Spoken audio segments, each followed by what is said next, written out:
Jambo mpendwa, ni ndugu yako tena Manase Juste, mfuasi wa Kaku Filipe, ambaye anaendelea kukuletea ujumbe wa kukuokoa katika kizazi hiki, kwa sababu ujumbe wa wakati huu kwa kizazi hiki ndio okovu wako.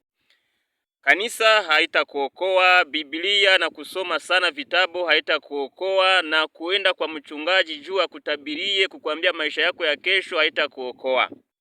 Kitakacho kuokoa tu ni ujumbe wa wakati wako kwa kizazi chako, kwa sababu Mungu anapotuma nabii ni kusema aweze kuokoa wanadamu duniani.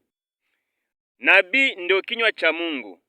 Nabii ndio chombo ambacho Mungu anatumia kwa kuokoa wanadamu na kuzungumza na wanadamu. Kama wewe haufate maneno ya nabii, jua kwamba kule kwenye uko naenda munjia ya kukupeleka kuzimu. Mimi nimekwambia tena, tuende kwa wale wa Branhamiste ambao wanasema kwamba Branham ndo nabii wa mwisho. Sio hivyo. Branham ni nabii kama wale wengine ambao wako katika Biblia. Kazi ya Musa alifanya ikaisha. Yoshua akakuja akafanya kazi yake ikaisha. Mwingine alikuja. Tuliona wakina Irene, wakina William Branham. Sasa hivi tuko na Kaku Filipe.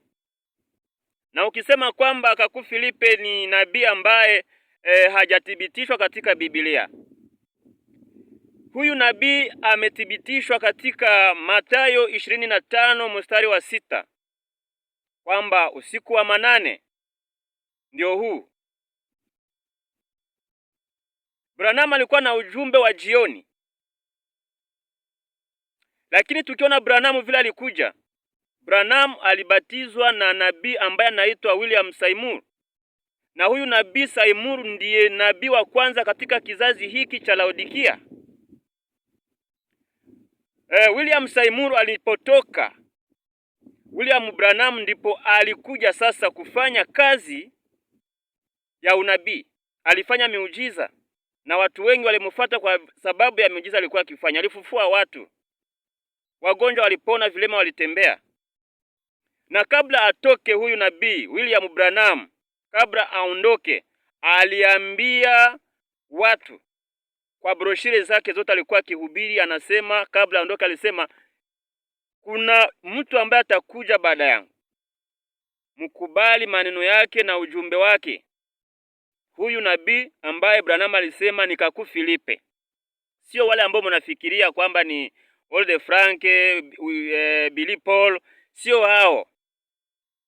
Branham si sahi.